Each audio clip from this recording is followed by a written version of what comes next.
big plane, back in the saddle am I, your guiding light, Rush Limbaugh, here at 800-282-2882. That's the number if you want to call the program. The email address, lrushbo@eibnet.us. Man, so much has happened since I was last here. And that so much that has happened has not yet been resolved.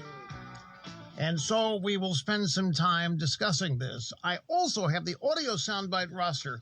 There are 8 audio soundbites of me when I was not even here last week.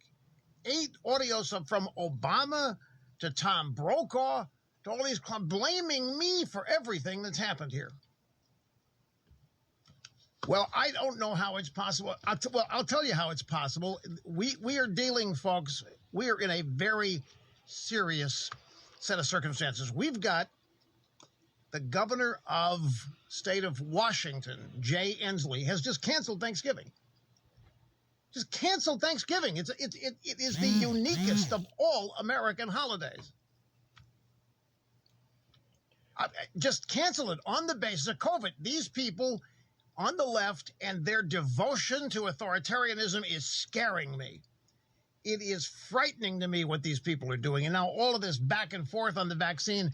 It is extraordinary that we have a vaccine in less than a year. It is extraordinary what Big Pharma has done here. It is amazing what they've done with the leadership of President Trump. Now we got these people out there trying to say, well, ain't going to be that big a deal. Governor Cuomo says, I ain't even going to take it if it comes from Trump. So Trump said, okay, we'll put you at the bottom of the list, dude. And now Cuomo's complaining he's not going to get the vaccine when he's the guy who said he wasn't going to take it. They think they won the election. Why do they think they still have to keep flexing their muscles and showing everybody that they think Trump is a buffoon? Are there people on the left still not satisfied with what has happened or what they think has happened? I'll tell you, folks, this canceling Thanksgiving and Christmas is going to be next. And it is COVID-19 that is offering these people the excuse to do this. And in the process, they are displaying for all of us who they really are.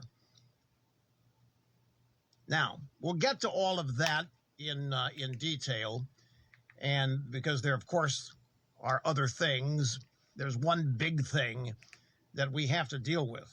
And that is Sidney Powell, Lynn Wood, and a bunch of Rudy Giuliani and a bunch of other people who are literally putting their life's reputations on the line by claiming they have evidence and will have more evidence of exactly how this election was stolen, that they have evidence that will suffice to overturn these results. It's fascinating to me. When Hillary Clinton lost, we were told the Russians went in and changed votes. We were told the Russians did it. We were told that Hillary Clinton was a legitimate winner and that she had the election stolen from her. It was all there in the Steele dossier. So 3 years and $32 million spent on an investigation. And they were only able to find that a bunch of second-tier Russians posted things on Facebook. $200,000 worth of Facebook ads is all Robert J. Mueller, the 19th, could find. 3 years, $32 million investigation. Now, we have this, which is far more than they ever had, because they had nothing. What they had was totally made up. If they're really concerned about election integrity and all of that, they ought to be somewhat interested in this. Of course, we know they're not, and we know that they're not interested in it. The left is dismissing all of this as inconsequential. Whatever it is not that. It is not inconsequential, and it certainly is not consistent. These clowns on the left are not behaving in any way consistently with the way they behaved in the first 3 years and maybe 4 of the Trump administration. And I know they're not expected to, but it's something that people need to realize. Now, I want to get these 8 sound bites out of the way. Normally, I try not to make this program about me, but I can see in there that Snerdley is salivating to hear what these are since I wasn't even here. What the hell could they possibly be about?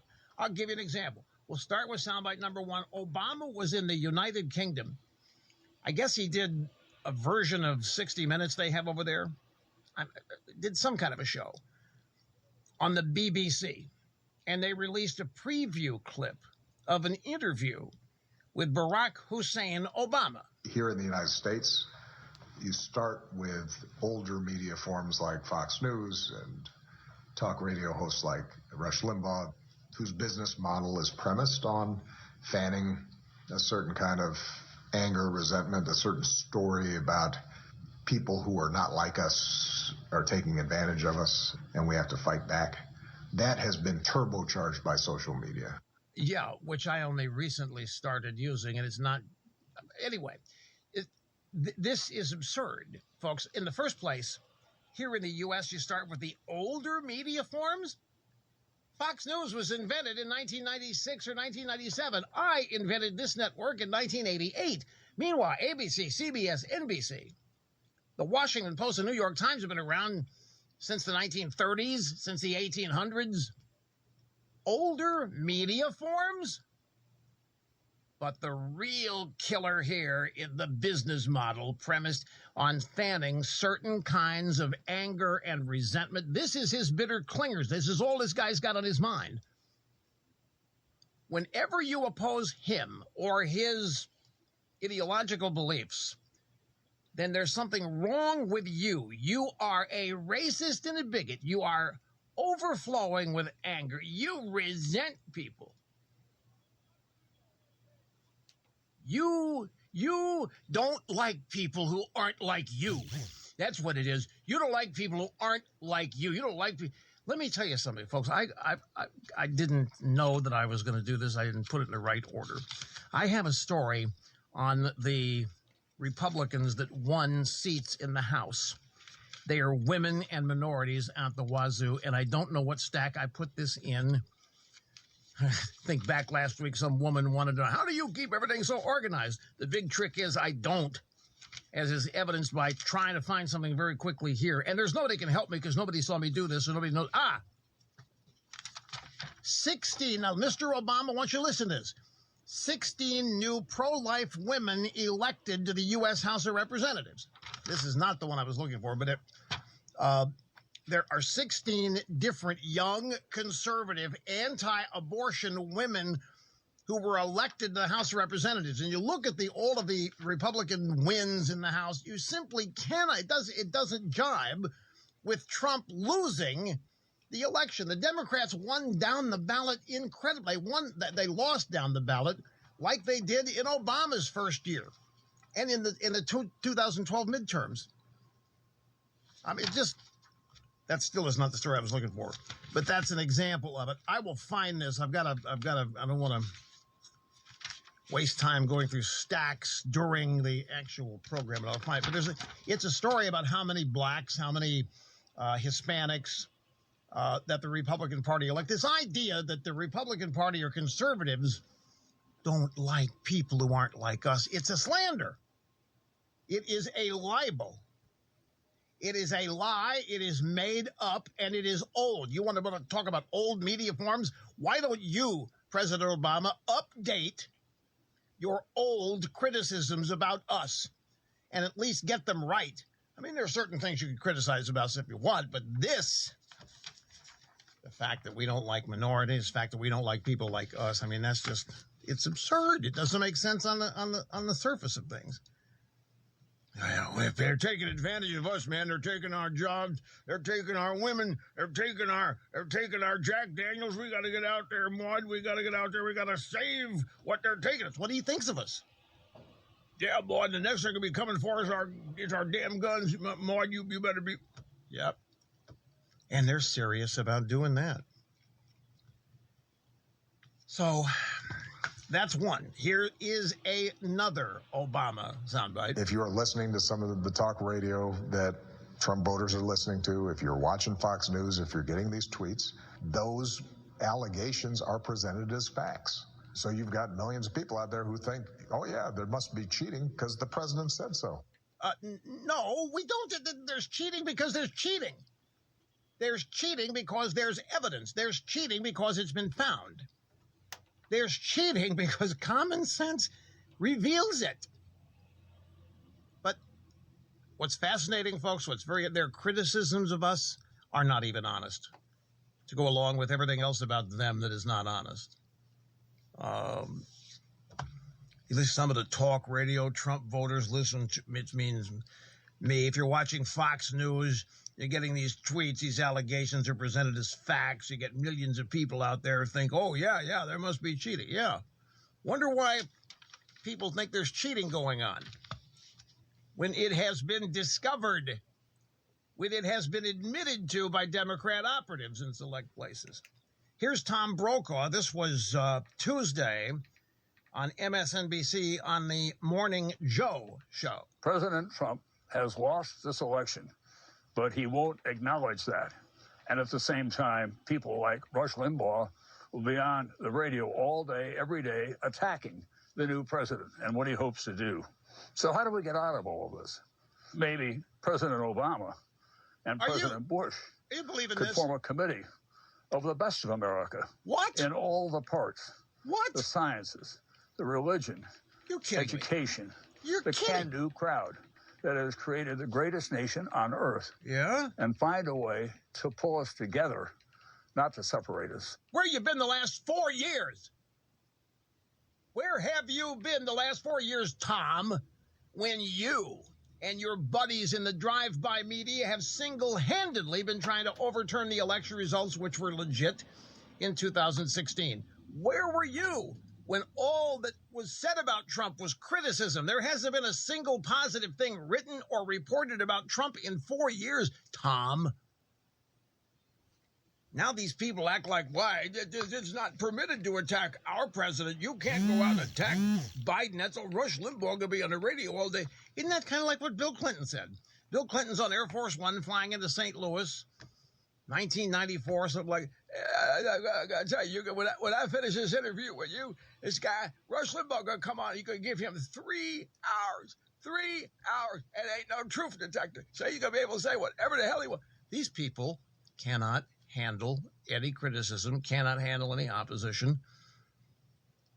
I think this is laughable. Here's Tom Brokaw sounding like a 75-year-old baby. Rush Limbaugh will be on radio all day, every day, attacking a new president, what he hopes to do. So how do we get out of all this? How do we shut Limbaugh up? And then this, he's like, well, maybe President Obama and President Bush could form it. Why don't you go get the corpse of McCain and put him in this little group? Or if that's a little rough, go get Cindy McCain. Put her in. Is that better? Is that a little bit more appealable?